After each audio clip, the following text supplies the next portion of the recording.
suatu keyakinan yang sering disesat-sesatkan oleh sebagian orang. Para ulama, atau kita katakan sebagian ulama, seperti yang akan kita lihat nanti, berkesimpulan bahwa Nabi Muhammad Sallallahu Alaihi Wasallam itu adalah makhluk pertama. Kok bisa Ustaz? Kan lahirnya abad ke-6. Iya, jasadnya Pak. Kita bicara sisi ruhaniyahnya. Ruhnya Nabi Muhammad Sallallahu Alaihi Wasallam itu adalah makhluk yang pertama kali diciptakan oleh Allah Subhanahu wa Ta'ala. Ruhnya ya, artinya entitas non fisiknya, ruhnya. Sebenarnya Pak, kita ini sebelum tercipta ke alam dunia, jasad kita ini, ruh kita itu udah ada duluan. Khalqul arwah sabiqun ala khalqil ajsad. Jadi sebelum kita terlahir, sebelum saya, Bapak semuanya terlahir di alam dunia ini, ruh kita itu sudah tercipta lebih dulu. Itu harus kita tahu. Nah, pertanyaannya sekarang, ruh yang pertama kali diciptakan itu ruhnya siapa? Nah, jawaban sebagian besar, sebagian ulama, itu ruhnya Nabi Muhammad Sallallahu Alaihi Wasallam. Ada dalilnya nggak nih? Yang suka nanya-nanya dalil, sekarang saya paparkan dalil. Banyak dalilnya.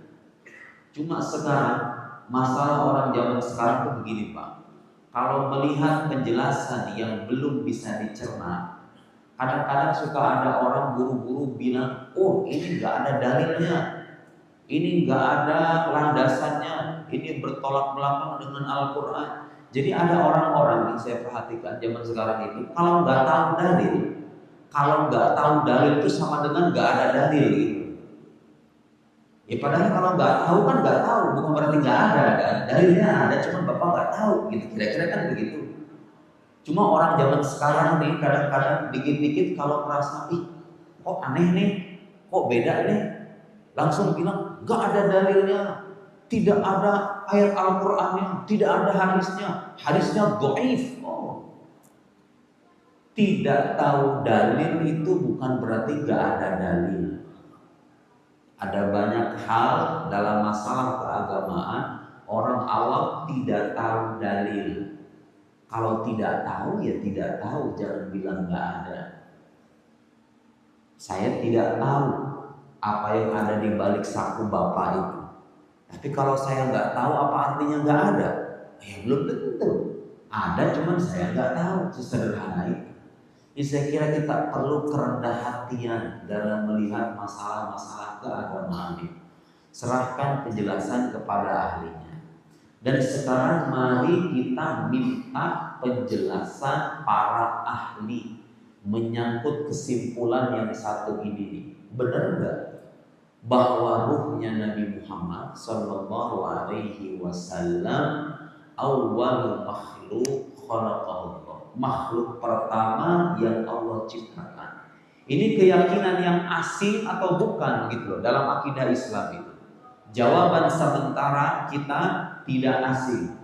Justru dari dulu ulama udah banyak bilang begitu Pak. Siapa ulama yang bilang? Ulama Syiah? Bukan. Ulama Ahlus Sunnah wal Jamaah.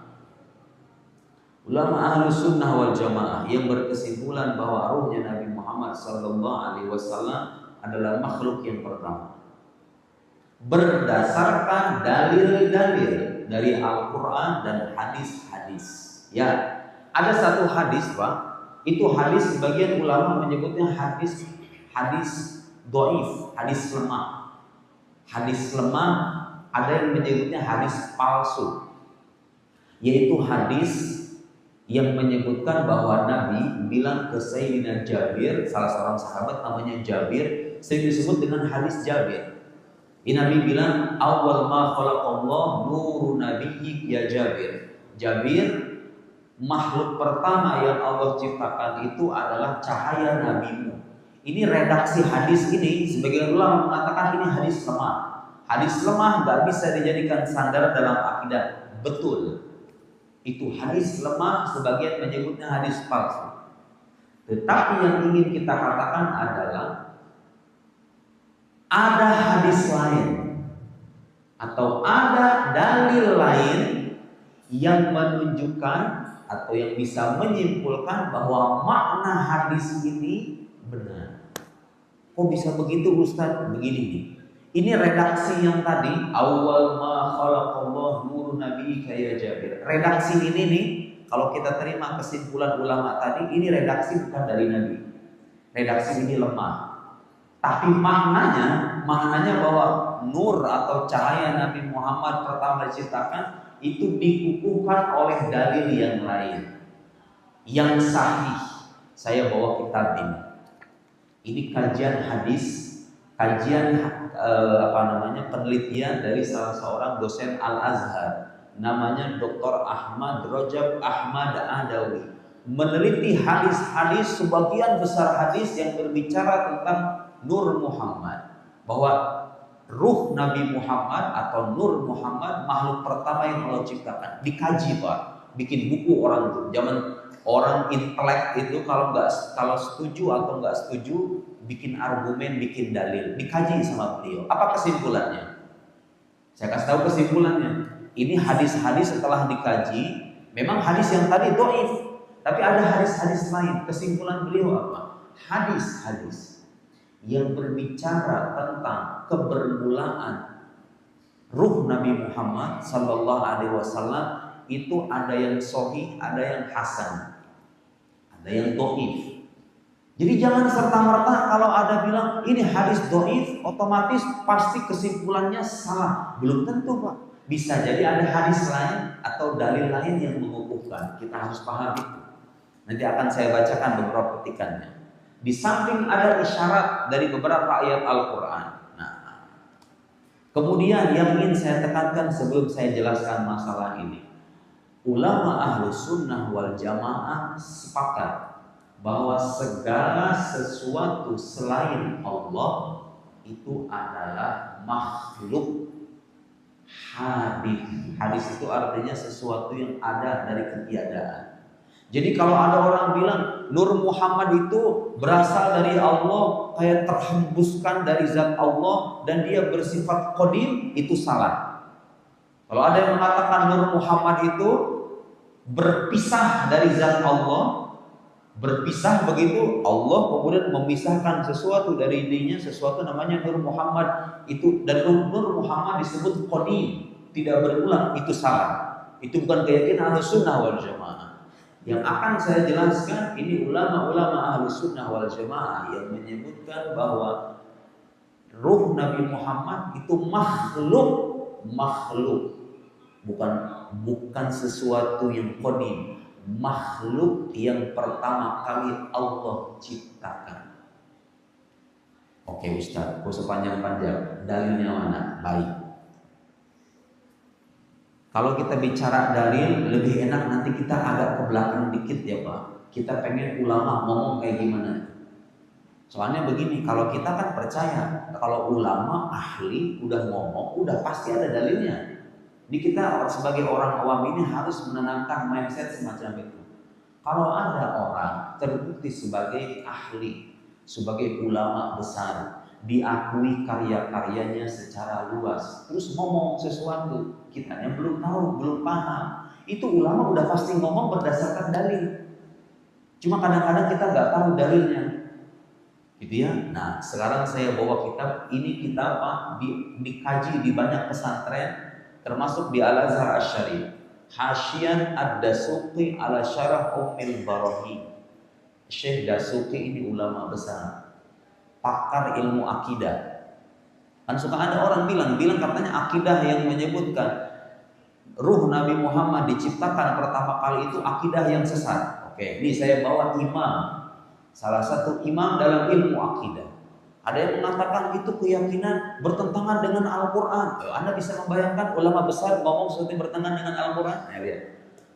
Syekh Dasuqi, ini kitab ini adalah anotasi atau catatan kaki untuk Syarah Ummul Barahin. Karangan siapa Ummul Barahin? Karangan Imam Sanusi. Imam Sanusi ulama besar Ahlussunnah wal Jamaah. halaman 23 cetakan Darul Kutub Al-Islamiyah. Benar nggak bahwa ruhnya Nabi Muhammad atau nur Muhammad itu makhluk yang pertama kali Allah ciptakan? Iya, ini jawaban beliau. Imam Sanusi menyebut ruh Nabi Muhammad itu dengan istilah sirrul kainat. Sirrul kainat, rahasia di balik alam semesta. Jadi dalam pandangan sebagian ulama, alam semesta ini tercipta melalui ruhnya Nabi Muhammad sallallahu alaihi wasallam. Tapi makhluk apa enggak ruhnya Nabi Muhammad? Makhluk Allah ciptakan. Kata Syekh Dasuki ketika menjelaskan ungkapan Imam Sanusi sirrul kainat, kata beliau, maksud dari sirrul kainat wa yasih ayyura bihi al-asl li anna nurahu. Nih, ini yang ingin saya, karena cahaya kalau disebut nur artinya cahaya, kalau disebut ruh, nur Muhammad, ruh Muhammad itu maksudnya sama Pak. Artinya sesuatu ruhnya Nabi Muhammad yang bersifat non fisik yang Allah ciptakan. Kalau saya sebut nur Muhammad atau ruh Muhammad itu maksudnya sama. Li'anna nurahu alaihi salam aslun likulli mawjud. Cahaya Nabi Muhammad itu adalah asal muasal dari segala sesuatu yang ada, tapi dia makhluk. Allah nyiptain ruhnya Nabi Muhammad dulu, setelah itu baru diciptakan sesuatu yang lain. Nanti ada orang suka ngomong begini, tapi kan ada hadis Ustaz yang bilang yang pertama kali Allah ciptakan adalah al-qalam. Ada yang mengatakan al-arsh, ada yang mengatakan al-ma, ada riwayat menyebutkan al-ma. Ya, ulama menjawab itu sesuatu yang disebut al-qalam, al-arsh, al-ma itu awaliyah idhofiyah. Itu pertama setelah ruhnya Nabi Muhammad. Yang pertama, beneran pertama itu ruhnya Nabi Muhammad sallallahu alaihi wasallam. Ini bukan saya ngomong Pak. Aslun likulli mawjud. Nih, dengarkan Pak. Ini ulama akidah yang ngomong. Ahlus sunnah wal jamaah asli. Faqad khalaqallahu min nurihi jami'al mawjudat. Allah telah menciptakan dari cahaya Nabi Muhammad itu segala sesuatu yang ada. Bumi, langit dengan segala isinya ini berdasarkan penjelasan beliau Allah ciptakan melalui nur atau ruh Nabi Muhammad sallallahu alaihi wasallam. Siapa ini yang ngomong? Asy-Syaikh Dasuki, ulama besar Ahlus Sunnah wal Jamaah. Bapak pernah, ini ahli akidah. Saya akan bawakan setiap ulama dalam keahlian masing-masing. Sekarang ahli tafsir Pak, ahli tafsir. Tadi kan ahli akidah nih, ahli tafsir. Supaya orang tahu bahwa kalau ada orang berkeyakinan semacam ini, itu dalilnya ada dan banyak ulama mengamini itu, bukan sesuatu yang sesat. Jangan gampang menyesatkan kalau kita nggak tahu dalil kesesatannya. Nah, tapi ingin saya tekankan Pak, ini keyakinan sebetulnya nggak wajib diyakini oleh setiap muslim, nggak wajib. Karena ini menyangkut sesuatu yang bersifat dhanni. Artinya kalau ada orang nggak percaya, oh saya nggak percaya Ustaz, ya udah terserah, kaum muslim tetap. Selam yang wajib dipercaya itu apa? Bahwa Rasulullah adalah utusan Allah.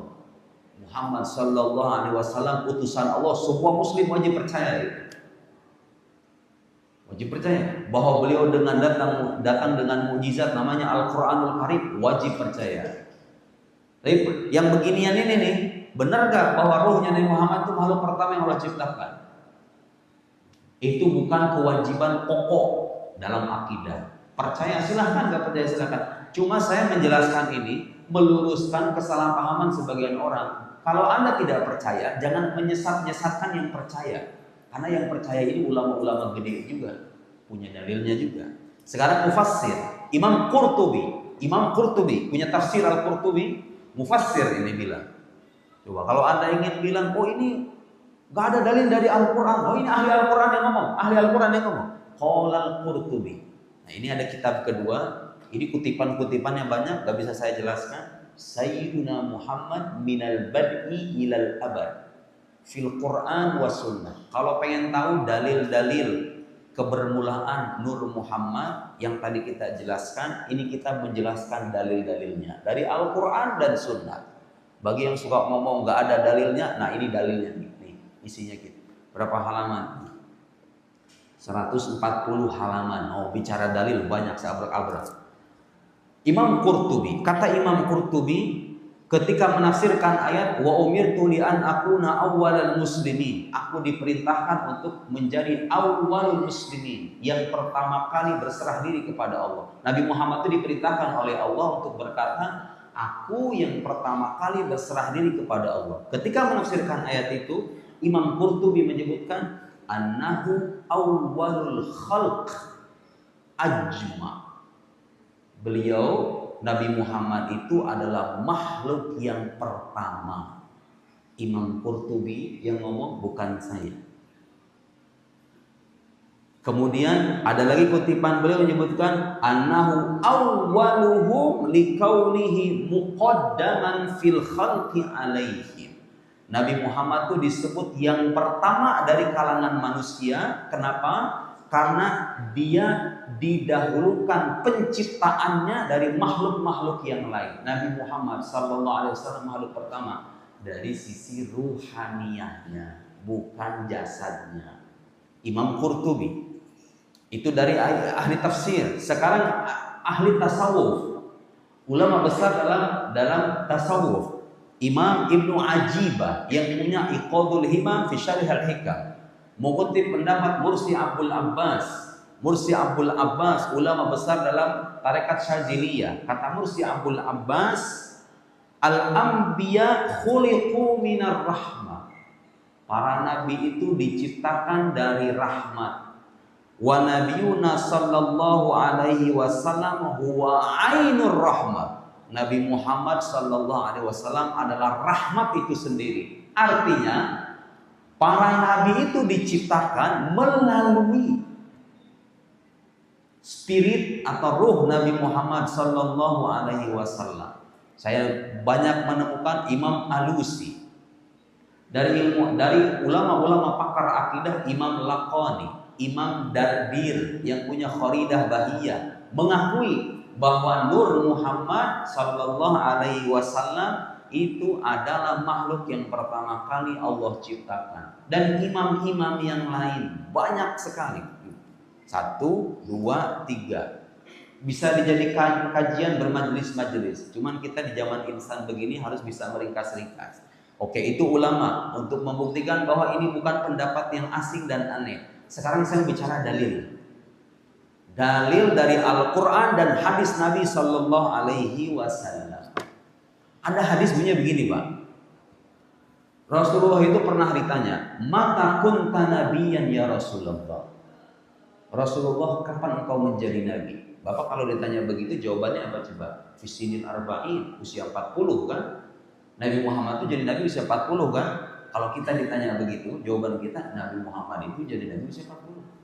Ada hadis menyebutkan Nabi Muhammad jawabannya nggak begitu. Nih, hadisnya menyebutkan kuntu nabiyyan wa adam bainar ruhi wal jasad. Aku ini sudah menjadi nabi sementara Adam masih di antara ruh dan jasad. Artinya belum selesai penciptaannya. Penciptaan Nabi Adam belum selesai, Nabi Muhammad udah jadi nabi duluan. Maksudnya gimana ini? Kan beliau jadi nabi kan pada abad ke-7. Kok bisa dikatakan sebagai nabi sebelum Nabi Adam diciptakan? Yang tadi saya katakan itu tadi. Dari sisi jasadiyahnya, dari sisi jasadnya, beliau lahir pada abad ke-7, pada abad ke-6 ke-7, iya. Yang dikatakan kuntu nabiyan, aku menjadi nabi itu ay min haitsu ruhaniyah, dari sisi ruhaniyahnya. Jadi kalau ditanya nabi yang beneran pertama itu dari sisi ruhaniyah, ya Nabi kita Muhammad sallallahu alaihi wasallam. Dan itu nggak bertentangan dengan keyakinan bahwa Nabi Adam adalah Nabi pertama. Memang Nabi pertama Nabi Adam. Dari sisi jasadiahnya, dari sisi penampakannya di alam semesta ini, dari sisi penampakannya di alam semesta, Nabi Adam Nabi pertama. Dari sisi hakikat, Atau dari sisi ruhaniyah, Nabi Muhammad lah nabi pertama. Dari mana itu dalilnya? Hadis yang tadi saya sebut. Kuntu nabiyyan wa Adam baina ruhi. Dan sanad hadis ini sahih berdasarkan penelitian beliau ini, sanad hadisnya sahih, bukan hadis dhaif, bukan hadis maudhu'. Nah, sekarang saya kutipkan ahli hadis. Tadi saya sudah ngomong ahli tafsir, ahli akidah, ahli tasawuf. Sekarang ahli hadis. Ada namanya Abdul Rauf Al-Munawi yang punya Faidul Qadir, ahli hadis besar di Mesir. Kata beliau apa? Ketika menjelaskan hadis yang tadi saya sebut, kuntu nabiyyan, aku sudah menjadi nabi. Kata beliau, kuntu nabiyyan lam yaqul kuntu insana wala kuntu mawjudan. Nabi tidak menyebut aku adalah manusia atau aku adalah sesuatu yang ada. Beliau menyebutkan ketika ditanya kapan kau menjadi nabi, jawaban beliau kuntu nabiyyan, aku sudah menjadi nabi ketika Adam di antara ruh dan jasad. Kata beliau, itu bunyi redaksi itu isyarah ila anna nubuwatahu kanat mawjudah fi awwali khalqiz zaman. Itu sebagai isyarat bahwa kenabian Nabi Muhammad sudah ada pertama kali ketika waktu diciptakan. Artinya kenabian yang paling awal itu kenabian Nabi kita Muhammad sallallahu alaihi wasallam fi alamil ghaib, di alam gaib, duna alam syahada, bukan alam syahada. Alam syahada itu alam yang tampak, yang terlihat di alam semesta ini. Fi alami syahada, di alam yang tampak, Nabi Adam nabi pertama. Fi alamil ghaib awwalul anbiya, nabi yang pertama itu adalah Nabi Muhammad sallallahu alaihi wasallam. Satu dalil hadis itu yang bilang. Jadi ini bukan dongeng, bukan khurafat para sufi. Maksudnya ada yang bilang ini khurafat para sufi, bukan khurafat para sufi. Ada lagi hadis lain. Nanti saya nyebutin dari Al-Quran, Pak. Tenang. Dalil dari Al-Quranul Karim. Sekarang kita bicara hadis. Ada hadis panjang. Di sini dikutipkan ini di kitab yang tadi saya sebut Nadhrah Ilmiyah, ini judulnya. Nadhrah Ilmiyah fi Ahadits Al-Awwaliyah. Ini kitab mengkaji hadis-hadis yang bicara tentang Nur Muhammad. Banyak hadisnya. Kita nggak cukup waktu untuk membahas semuanya. Ada hadis panjang, tapi di balik penggalan panjang hadis ini ada satu ungkapan, bunyinya begini. Nabi menyebut dirinya begini bunyinya, Pak. Wa ja'alani fatihan wa khataman. Allah menjadikanku sebagai fatih. Fatih itu artinya pembuka. Khatam artinya penutup. Nabi yang bilang. Nabi bilang dalam hadis bahwa Allah menjadikannya sebagai pembuka dan penutup. Pembuka apa maksudnya? Ulama memaknai pembuka yang dimaksud adalah pembuka wujud alam semesta. Berdasarkan hadis ini. Siapa ini yang ngomong, Pak? Asy-Syaikh Al-Hafidz Abdullah Ibn As-Siddiq Al-Ghumari. Syekh Al-Ghumari. Saya punya bukunya, kompilasi karangan beliau, ulama besar dari Maroko. Itu gurunya para ulama Al-Azhar. Gurunya Syekh Ali Jum'ah, gurunya Syekh Ibrahim Abdul Ba'ith Al-Katani, gurunya banyak sekali ulama Al-Azhar berguru sama beliau. Kompilasi karyanya 19 jilid segini nih. Mausu'ah Syekh Al-Ghumari 19 jilid segini. Ulama besar, ensiklopedis, ahli hadis, ahli usul fikih, ahli tafsir, ahli mutafannin, ulama ensiklopedis. Jarang-jarang ada ulama kayak begitu. Yang ngomong bahwa Nur Muhammad atau ruh Nabi Muhammad, makhluk pertama, itu adalah Syekh Abdullah Ibn As-Siddiq Al-Ghumari. Ulamanya para ulama, imam min a'immatil muhaddisin, ahli hadis. Nih, ketika menjelaskan wa ja'alani fatihan wa khataman, qala Al-Hafidz Abdullah Ibn As-Siddiq rahimahullah, ay fatihan li khalqil mawjudat. Ketika Nabi menyebut dirinya sebagai pembuka, pembuka apa maksudnya? Kata beliau, pembuka keterciptaan segala makhluk. Hadis yang bilang begitu, bukan orang sufi yang bilang begitu, itu hadis yang bilang. Wa khatiman atau wa khataman li zuhurin nubuwat, disebut sebagai khatam atau penutup. Penutup apa maksudnya? Penutup dari zuhurin nubuwat, penampakan kenabian di alam semesta. Jadi beliau itu menghimpun kemuliaan pertama, kemuliaan terakhir. Nabi pertama dari sisi ruhaniyah, nabi terakhir dari sisi penampakannya di alam musyahadah atau alam jasadiyah. Beliau nabi terakhir dari sisi kemunculannya, nabi pertama secara hakikatnya. Terhimpunlah pada diri beliau kemuliaan pertama sekaligus kemuliaan terakhir, karena beliau adalah imamnya para nabi sallallahu alaihi wasallam. Itu hadis. Ini kalau misalnya saya di sini bicara hadis-hadis, kan ada yang bilang hadis dhaif. Ya, hadis dhaif yang Anda jadikan sandaran itu salah satu hadis yang memang tertolak. Tapi ada hadis-hadis lain yang menguatkan itu, dan hadisnya bisa dipertimbangkan kesahihannya. Baik. Sekarang saya bicara dari ayat Al-Qur'anul Karim. Ayat Al-Qur'an, lihat Pak. Dalil dari Al-Qur'an. Mana isyarat yang menunjukkan Nabi Muhammad itu adalah makhluk pertama. Baik, satu ayat. Di dalam Al-Qur'anul Karim, Bapak lihat Al-Qur'an. Sekarang mah gampang Pak, pakai handphone. Cek di handphone Android Bapak kata awwalul muslimin. Awwalul muslimin, itu gampang sekarang. Kita bisa cek di handphone awwalul muslimin. Itu kata awwalul muslimin artinya apa? Yang pertama kali berserah diri kepada Allah. Muslim pertama gitu. Muslim pertama. Dan Bapak tahu nggak? Gelar awwalul muslimin itu tidak disandang oleh nabi manapun kecuali Nabi kita Muhammad sallallahu alaihi wasallam. Sekarang saya mau nanya, itu beliau disebut yang muslim pertama, sementara beliau lahirnya setelah nabi-nabi yang lain. Nabi Adam, Idris, Nuh, Musa, Ibrahim, Ismail, Ishaq, Yakub, Yusuf, Ayub, sampai kemudian Nabi Musa, Nabi Isa, baru Nabi Muhammad. Pertanyaan kita sekarang, kok bisa? Beliau kan munculnya paling belakang nih, kok bisa disebut muslim pertama? Pertanyaan kan? Ini ayat Al-Quran, muslim pertama. Nah, jawaban para ulama, Bapak Ibu sekalian, beliau disebut muslim pertama yang berserah diri pertama kali kepada Allah dari sisi ruhaniyahnya.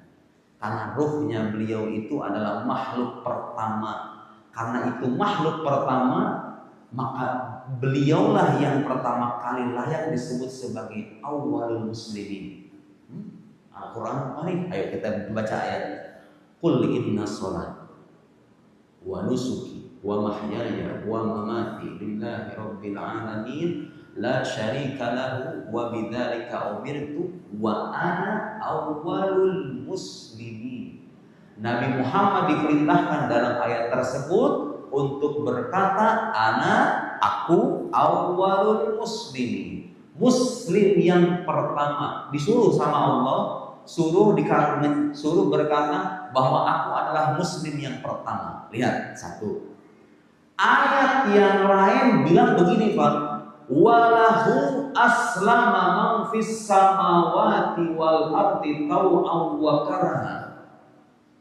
Dan kepada Allah lah berpasrah, walahu aslama, kepada Allah lah berpasrah apa yang di langit dan apa yang di bumi.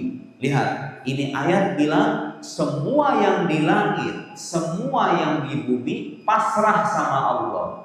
Tadi ayat menyebutkan yang pertama kali pasrah itu adalah Nabi Muhammad SAW. Kesimpulannya apa? Kesimpulan logiknya apa?